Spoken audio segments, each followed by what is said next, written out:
Nicola Sturgeon. She's at it again. Instead of focusing on the dire straits that Scotland and indeed the entire United Kingdom find ourselves in, she's, you guessed it, still banging on about independence.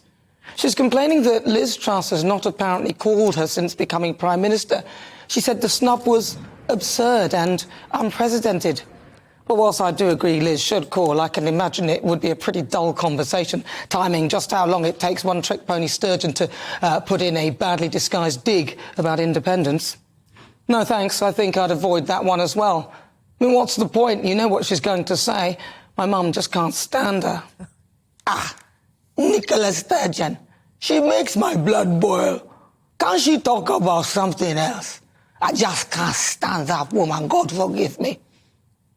Scotland's First Minister complained that both Boris and Theresa May got in touch with her shortly after becoming Prime Minister, for all the good it did them.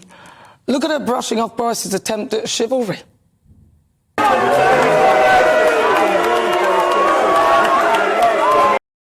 Nicola has said that it's not the right way to do government in a grown-up way. Pot, kettle.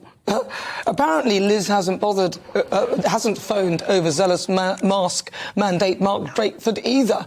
He's in a bit of hock after he claimed the case was closed for COVID and that the world has moved on, he wishes. Nicola has yet to answer simple questions on independence like what money will Scotland use? I mean, you can't keep sterling. The interest rate is governed by the Bank of England and that makes no sense.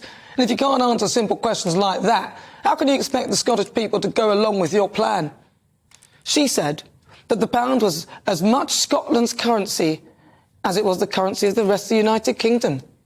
And despite warnings by experts that she would have to drop it immediately after independence and that the currency that was not linked to sterling would be needed to pay Scotland's multi-billion-pound balance deficit, Nicola Sturgeon is pressing ahead at the taxpayers' expense with Part 3 of her currency plan. There was even the suggestion that English taxpayers would continue to pay for Scottish pensions, which is laughable.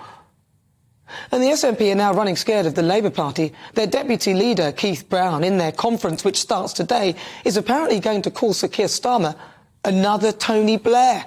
Oh, that's a bit of a stretch. And if she fails in her latest call for independence, which is, it is suggested that she will, she's unveiled a widely derided plan to use the next general election as a de facto referendum that she would need over 50% to win.